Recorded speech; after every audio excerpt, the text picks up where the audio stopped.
Do you ever wonder what the biggest waste of money is? In this video, I will be creating a tier list of the biggest money wasters that will set you back financially.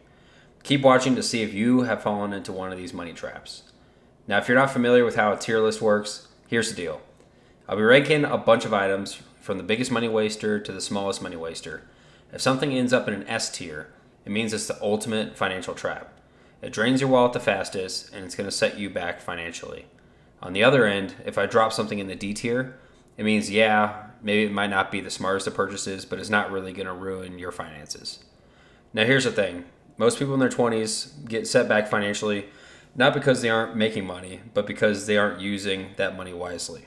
They're either not investing enough, or they're blowing cash on things that don't actually move the needle for their future. And I'll be real with you.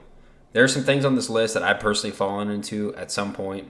So I'm not just calling people out, I'm speaking from experience here. As we go through this list, I want you to think about your own situation. Ask yourself this question. Have I spent too much money on this? Do I regret it? Did I actually make my life better in the long run? Or did it just give me a quick dopamine hit and leave me wondering why I spent so much money on this individual thing?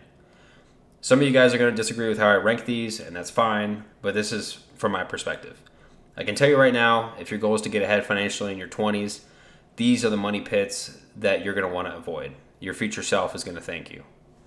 Now let's dive into the rankings. First up on the list, we got credit card debt. Now don't get me wrong, credit cards can actually be a great tool when used responsibly. I honestly recommend that most people have at least one or two revolving credit cards at a bare minimum. And why do I think that? It's because you can rack up points, you get cash back, and most importantly, you can start building up your credit score. Credit cards used the right way, like they're basically free money. However, here's the catch. If you're not paying off your credit card balance in full every month, it's going to become one of the biggest financial setbacks you're going to face. Credit card interest rates are brutal, and most of them, I think, sit anywhere between 20 and 25%, which means you're spending so much of your hard-earned money just trying to get out of the credit card debt and get out of the hole instead of actually moving forward financially. And my rule of thumb with credit cards is simple. If you can't afford it, don't buy it, period. Just don't buy it if you can't afford it. And that's why, honestly, for me, I'm going to put credit card debt into the S tier, just because I've seen how badly credit card debt can ruin people's finances. And honestly, it's just not one of those debts you want hanging around. Next on the list is going to be food delivery. We got DoorDash and Uber Eats, think something like that. And listen, this one's kind of a personal pet peeve of mine. I get it. DoorDash could be convenient, but here's the problem. Those delivery fees, service charges, tips, they're going to add up way quicker than people think. And sometimes you're paying an extra $10 to have somebody drive to your door and deliver food. Now, if you do DoorDash or Uber Eats once in a while, sure thing. I don't think it's that big of a deal. But if you're doing this on the regular, I could see this easily adding up to hundreds of dollars throughout the calendar year and you not even realizing it. And here's my thought. If you want to go out to eat, grab food yourself. I'm going to put this in the D tier. It's not as devastating as something like credit card debt, but the principle here matters. If you're trying to build good financial habits, this is just one of the easier traps to avoid, in my opinion. All right, next up I have excessive shopping.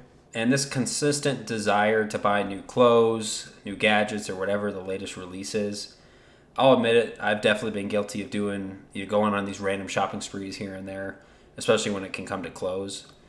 But here's a little hack that I found helpful. I save most of my shopping for Black Friday or other big sales because that's when you could get the best deals on stuff. And another rule I like to follow, and many of you guys have probably heard this, is if you see something you don't want, don't buy it right away.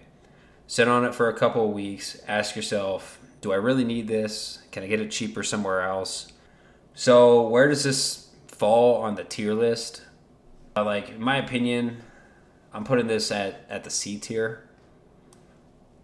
If you have a real shopping addiction or you just love spending money shopping, I can see this hurting your finances more than being in a C tier. But personally, I think if you budget for it and shop occasionally, it's not the end of the world, and it's all about balance and self-control. I don't think it's going to move the needle long-term financially, but it's just something to watch out for. All right, next up is excessive gambling. So personally, I haven't fallen deep into this trap, but I do enjoy minor sports betting here and there with my friends. I'll put a little money down, especially when it comes to NFL season, and I like having fun doing that. But the dangerous part with gambling is it is extremely addictive. If you don't have the right personality or self-control with it, this can get out of hand really fast. The thing about gambling is that it takes away from the money that you could have been investing. And the worst part of it, I think personally, is if you win big when you're gambling, because that's usually when it gets harder to stop. And then it becomes suddenly like you're chasing that win high and you're thinking that you have it figured out. And before you know it, you're gonna be losing more than you've ever gained. So that's why I'm gonna put gambling, in my opinion, in the S tier for one of the biggest financial mistakes you could make. And I'm gonna put an asterisk next to excessive gambling, because now again, I'm not saying that you can't have fun with it occasionally and go to Vegas. Like I've been to Vegas and I personally like sports betting with all my friends, but I set limits to it, right? I play small bets when football season rolls around, and I make sure that I'm hitting my investing goals before it. If you're not disciplined, which is why I'm putting it in the S tier, it is one of the quickest ways to destroy your financial future. Next up is going to be online shopping or purchases such as Amazon. This one, I'm going to put it in the B tier, sitting right above shopping, just because of how convenient Amazon can be and how ridiculously easy it is to spend money. Like if you see something you want, it's one click of a button away and it can show up at your doorstep even that day or the next day. And that convenience can be dangerous if you don't have self-control or limits to it, which is why I'm just going to put it just above shopping, just because you don't have to drive to go get it. Now, don't get me wrong, Amazon can be really nice for some things. It's great whenever you just need something really quick and say it's like a household item or something you've been wanting for a long time. But the trap is when you're just scrolling late at night and adding Amazon stuff to your cart because you see it or somebody's promoting it. I can see this becoming, with some people like a couple hundred or maybe even $1,000 over the course of a year for stuff you really don't need. And next up, we got subscriptions. Now this one's kind of interesting because it doesn't feel like a lot of money up front. Call it $10 here, $15 there, and it's not going to wreck your budget in the short term. But the danger is having a lot of subscriptions that stack up without noticing. Like you might have Netflix, Hulu, Spotify, Apple Music, gym memberships that you might not be using that much, random stuff you signed up for. Like everything on this list, subscriptions is probably one of the easiest things to fix, which is why I'm going to put it in the D tier. Just because comparatively to the others, it's not a huge money waster, but it could be like a sneaky one, if you know what I mean. If you're not paying attention to it, I can see it eating away at your budget month after month, but just from the scale of it, I'm going to put it in the D tier. All right, next one, partying and going out. This one, everyone likes to have fun, being social, making memories. Everyone likes going out, especially like in your college days or early 20s. But if you're consistently hitting the bars, clubs, or even just going out to restaurants multiple times a week, it's going to add up so fast. If you think about it, between the cover charges, drinks, Ubers, late night food runs, one night out can easily cost $100 or more, and I've fallen in this trap many of times, especially around college days or shortly after college. And then if this is a lifestyle that you're doing every week, I could see this easily running up thousands of dollars a year. And the tricky part is, because it's tied to your social life, it doesn't always feel like wasted money in the moment.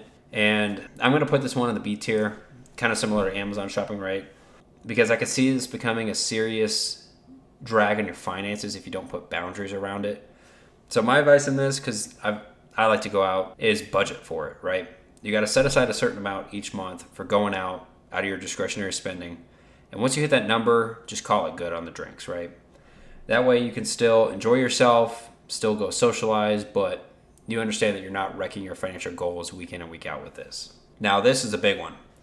Buying new or overly expensive cars. Cars are what I call a silent killer of wealth. And this is because the second you drive that car off the lot, it loses thousands of dollars in value. And yet people will finance, say, $50,000 or $60,000 cars just to keep up appearances, when they could have gotten something half the price that still gets them to point A to point B, and it's still a very reliable car. If you're a car enthusiast and it's your passion, that's one thing. But for most people, buying a car way outside of their means is one of the biggest financial mistakes you can make early on in your life.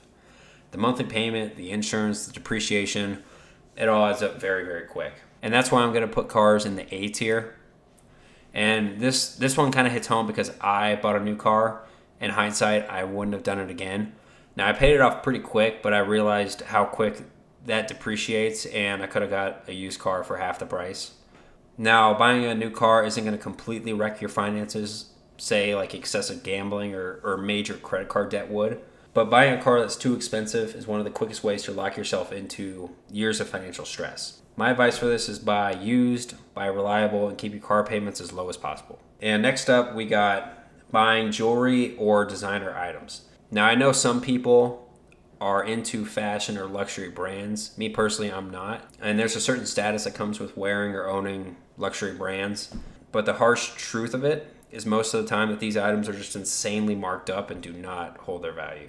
Unless you're buying like rare collector pieces, most of it is just going to depreciate the second you walk out the store, and it might go out of style quicker than you know it. And that's why I'm going to put this one in the C tier. Just something to watch out for. If you love it, buy it occasionally with your discretionary money, but don't make it a habit of overspending on fancy clothes or fancy jewelry. All right, so next up, let's talk about houses. I'm going to say buying an overly expensive home. Buying a home outside of your means might accidentally lock you into a lifestyle that you might not actually be able to afford. It's not just the mortgage that people think of. It's property taxes, it's insurance, it's maintenance, it's doing all the furniture to fill the house, even utilities. Now, owning a home is going to be one of the greatest financial and diversified moves you can make over the span of your life. But stretching yourself too thin and overbuying on a house that you want instead of like waiting for the one you actually need, I think it can set you back for potentially decades. And this is why I'm going to say, and again, I have an asterisk next to this, overly expensive homes that are outside of your means. I'm going to put this in the A tier list. It's not quite as destructive as, again, excessive gambling or credit card debt, but it's a heavy anchor. And if your mortgage is eating up more than, let's say, 30% of your income, you're probably in too deep. So my recommendation is you buy a house that you can comfortably afford. And remember, you can always upgrade later when your finances will support it. And last but not least, let's talk about travel. Now listen, I love traveling. I like seeing the United States and seeing other countries. And making memories is extremely valuable. But like everything, there's a balance. The danger comes when people use travel in an excess way to overspend. I'll see people drop $1,000 on travel, on flights, multiple trips a year, when their savings account is below what it should be and they're not investing for their future.